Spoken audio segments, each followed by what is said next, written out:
Hello for the new exercise du jour.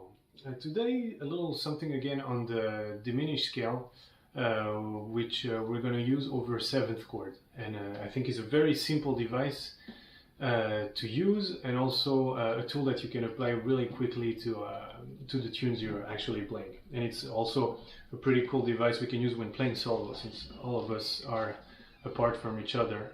It's probably a good time to practice solo guitar. So today we're going to look at the D flat diminished scale over a C7 chord, but everything we're going to see is obviously valid for C7, E flat 7, G flat 7, A7, just because of the very nature of the diminished chord. So the idea is to play, so we're going to work on the D flat diminished arpeggio. The top note is going to play D flat. We're going to play a 6th down, so E. We're first just going to play that along all the set of strings. So everything repeats a minor third apart, right? Whether we're here. Pretty obviously. And we're just going to add a little melodic element to this, which is, and just we're going to just repeat it everywhere, sort of to visualize on all the group of strings. It's quite easy.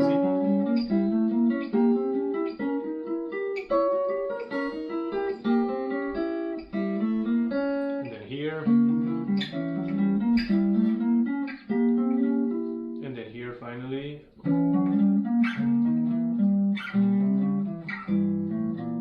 Etc.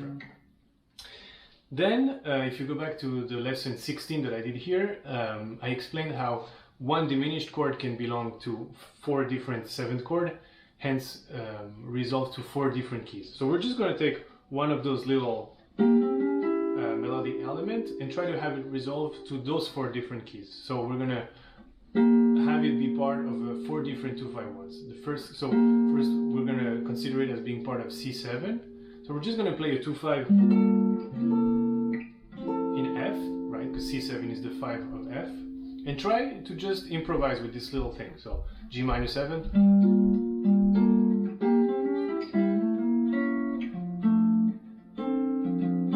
again G minor,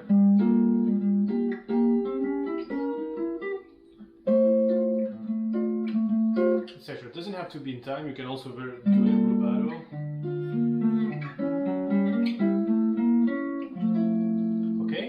And then we're going to take it through those 4 different keys that we can go to. So the next one is A flat major 7. So we're going to consider this same melodic material as being part of E flat 7. So we're going to start by B flat minor 7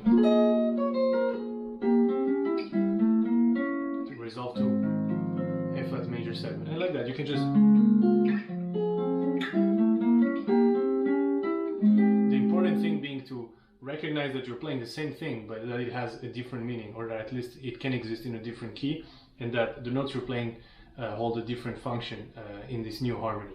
So A flat, the new key we can also play is B major. So we're going to be playing this little material over F sharp 7 or G flat 7.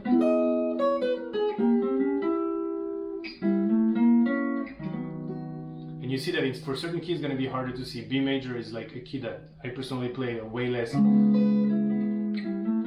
I play with horn players, because it's a hard key for them. So like I'm having a little more trouble visualizing this being part of F sharp 7.